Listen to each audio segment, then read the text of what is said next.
টিসিবির মালের কথা বলি টেনশন কিরকম দেয় আর কি এটা টিসিবির মতনই কি মাল আনা জানেন না বলি নির্বাচনের আগে ভোটার প্রভাবিত করার অভিযোগে কঠোর অবস্থান নিয়েছে প্রশাসন।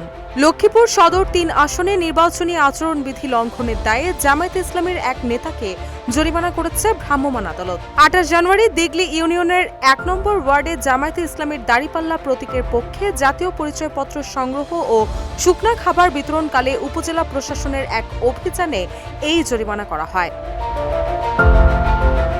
এ সময় নির্বাচনী আচরণবিধি লঙ্ঘনের অপরাধে দিগলি ইউনিয়ন জামায়াতের নেতা আমির হোসেনকে ১০,০০০ টাকা জরিমানা করা হয়। ভ্রাম্যমাণ আদালত পরিচালনা করেন লক্ষ্মীপুর সদর উপজেলার সহকারী ভূমি কমিশনার ও নির্বাহী ম্যাজিস্ট্রেট অভি দাস।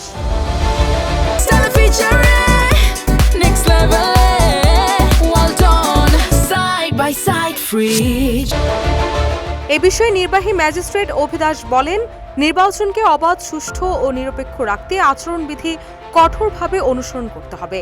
ভোটার প্রভাবিত করার যে কোনো চেষ্টা আইনগত দণ্ডনীয় অপরাধ। ভবিষ্যতেও এ ধরনের কর্মকাণ্ডের বিরুদ্ধে কঠোর ব্যবস্থা নেওয়া হবে। প্রশাসনের মতে এসব কর্মকাণ্ডের মাধ্যমে ভোটারদের প্রভাবিত করার চেষ্টা করা হচ্ছিল, যা নির্বাচনকে প্রভাবিত করতে পারে। তাই অবাধ, সুষ্ঠু ও নিরপেক্ষ ভোট নিশ্চিত করতেই নেওয়া হয়েছে এই কঠোর পদক্ষেপ।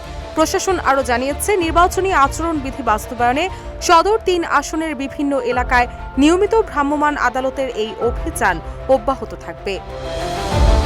রুশা সুর, নিউজ ডেস্ক, ইত্তেফাক।